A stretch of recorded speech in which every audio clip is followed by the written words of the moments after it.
Menteri Hukum Menkum Supratman Andi Aktas menegaskan rencana pemberian amnesti oleh pemerintah, namun tidak akan diberikan bagi narapidana tindak pidana korupsi tipikor dan pengedar narkotika. Dan untuk membahasnya telah bergabung bersama Kabar Petang TV One, Menteri Hukum Supratman Andi Aktas. Selamat sore Pak Menteri. Selamat sore Mbak Windy dan Mas Aditya. Ya Pak Menteri, kami ingin mengetahui ada 10% narapidana yang akan mendapatkan amnesti penghapusan hukuman di tahun 2025.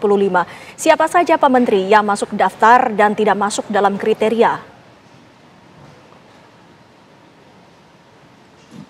Saat ini masih finalisasi ya di Kementerian IMIPAS maupun Kementerian Hukum. Dari data awal yang dikirimkan oleh Kementerian IMIPAS kepada Kementerian Hukum itu ada kurang lebih 44.000. Itu data mentah. Tetapi setelah kami, terutama Direktorat Jenderal AHU, khususnya Direktorat Pidana, melakukan asesmen bersama dengan Direktorat Jenderal Pemasyarakatan di Kementerian IMIPAS, angka terakhir tetapi akan terus diperbaharui sebelum kami kirim kepada Bapak Presiden, itu kurang lebih sekitar 19.000. Jadi Kementerian Hukum sebagai kementerian yang diberi tugas oleh negara sesuai dengan Perpres dan tugas dan fungsi pokok Kementerian Hukum dalam pemberian amnesti yang akan diberikan oleh Presiden, kami terus melakukan verifikasi namanya. Jadi sampai hari ini belum final, tapi dalam waktu dekat saya yakin nama-namanya akan final dan segera kami akan kirimkan kepada Bapak Presiden, kemudian diteruskan kepada DPR untuk dimintai pertimbangan. Baik, ini kan menarik ya Pak Menteri, dari 44.000 kemudian menjadi 19.000, ini masih difinalisasi, masih diverifikasi lagi. Apa sebetulnya menjadi kriteria atau syarat dari verifikasi ini Pak Menteri sehingga dapat mendapatkan amnesti?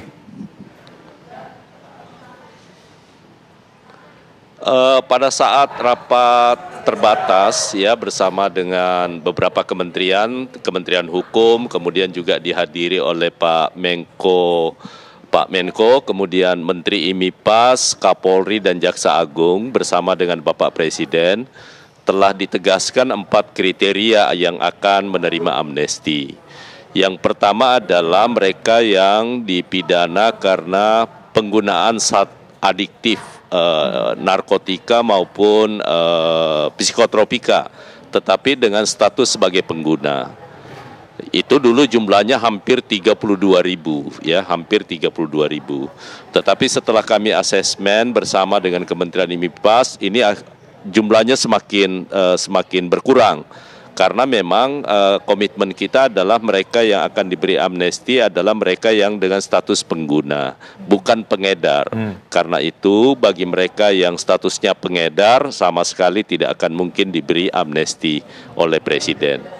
Yang kedua adalah mereka yang dalam menjalani pidana saat ini itu mengalami gangguan, orang dalam gangguan jiwa.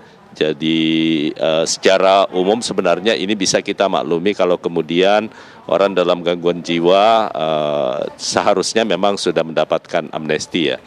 Kemudian yang ketiga adalah orang yang sakit berkepanjangan maupun berusia lanjut. Nah, orang yang berusia lanjut dan sakit-sakitan yang memerlukan perawatan karena keterbatasan fasilitas medis di dalam lembaga pemasyarakatan kita, tentu menjadi tugas negara untuk memberikan ruang kepada mereka, apalagi sudah berusia lanjut dan sakit berkepanjangan, termasuk di dalamnya adalah penderita HIV/AIDS yang kita khawatirkan kalau kemudian ini dibiarkan untuk terus bersama-sama di dalam justru mungkin saja bisa menular. Nah, karena itu ini menjadi bagian dari 4 kriteria. Yang terakhir adalah kasus-kasus politik, terutama tindak pidana yang melanggar Undang-Undang ITE, tetapi sebatas hanya kepada penghinaan kepala negara. Dan di dalamnya, jadi sekali lagi, penghinaan kepada kepala negara ataupun kepada pemerintah. Bapak Presiden menegaskan kepada kami waktu kami bertemu dengan beliau, sudah menjadi resiko menjadi pejabat negara untuk mendapatkan kritikan dan lain-lain sebagainya. Jadi ini adalah sebuah komitmen yang luar biasa dari Bapak Presiden Prabowo Subianto bahwa perbedaan itu dan pemerintah berhak untuk ataupun berterima kasih atas semua kritikan-kritikan yang konstruktif demi untuk mencapai tujuan bersama dalam berbangsa dan bernegara. Nah, yang terakhir adalah kasus politik khusus Papua. Jadi ini yang menarik karena kemarin dalam rapat kerja kami bersama dengan Komisi 13 yang awalnya kami sepakati dan telah disetujui Presiden untuk diusulkan untuk mendapatkan amnesti adalah kasus-kasus makar yang dituduhkan kepada aktivis-aktivis Papua, tetapi dengan syarat bukan yang gerakan bersenjata.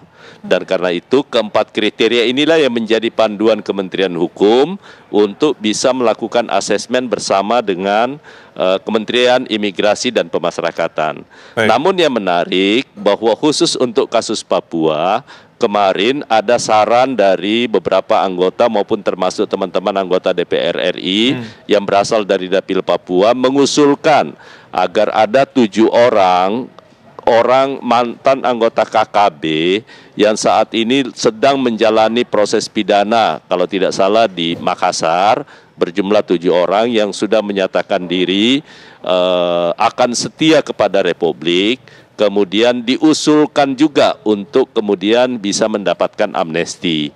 Nah, karena itu sebagai Menteri Hukum tentu tidak mungkin bisa kami mengambil sebuah keputusan. Usulan ini akan kami bawa kepada Bapak Presiden dan nanti Presiden juga pasti akan mempertimbangkan dengan mengundang semua kementerian terkait, ya, mungkin dari Badan Intelijen Negara, kemudian juga kepolisian, kejaksaan, dan ini akan diputuskan nanti apakah Presiden setuju atau tidak. Tetapi karena ini adalah permintaan, maka tentu menjadi kewajiban saya sebagai Menteri Hukum untuk meneruskan kepada Presiden terkait dengan 7 orang yang dimaksud, ya. Saya sendiri juga belum tahu persis nama-namanya siapa yang, karena saya sudah minta kepada yang mengusulkan untuk memberikan nama-namanya dan status hukumannya saat ini berada di mana. Gitu, Mbak. Pak Menteri, apabila ada koruptor yang masuk dalam kriteria narapidana yang memiliki sakit berkepanjangan karena lanjut usia, apakah ini artinya akan diberikan amnesti ataukah akan tetap seluruh koruptor ini diberlakukan tidak menerima amnesti, Pak? Kebijakan sampai hari ini sesuai dengan petunjuk Bapak Presiden, kami tidak akan memasukkan kriteria itu terhadap tindak pidana korupsi. Kalaupun nanti mungkin ada yang mau bermohon, mekanismenya tidak boleh lewat amnesti. Karena intinya amnesti ini adalah penghapusan pidana. Jadi kalaupun ada yang mau kira-kira kemudian nanti karena sakit berkepanjangan dan itu boleh ditempuh oleh siapapun, bukan hanya tindak pidana korupsi, tindak pidana apapun, boleh bermohon kepada Presiden lewat mekanisme grasi. Dan itu harus dilakukan secara permohonan secara orang per orang. Jadi mekanismenya agak berbeda. Karena kalau kemudian ini kita lakukan lewat proses amnesti, tentu ini akan menimbulkan masalah. Karena itu sekali lagi, kalau yang sakit berkepanjangan, kemudian terlibat dalam kasus tertentu yang tidak masuk di dalam kategori amnesti yang akan diberikan oleh Bapak Presiden, itu bisa mengajukan permohonan grasi kepada Bapak Presiden secara perorangan dengan tentu menyertai alasan-alasannya, tetapi yang namanya grasi itu tidak menghapuskan pidananya. Baik, terima kasih. Jelas sekali Pak Menteri, artinya koruptor dan bandar narkoba ini tidak ada ampun, tidak ada amnesti untuk koruptor dan bandar narkoba. Sekali lagi terima kasih Pak Menteri Hukum Supratman Andi Aktas telah berdialog bersama kami. Sehat dan sukses selalu, Pak. Selamat sore, Pak.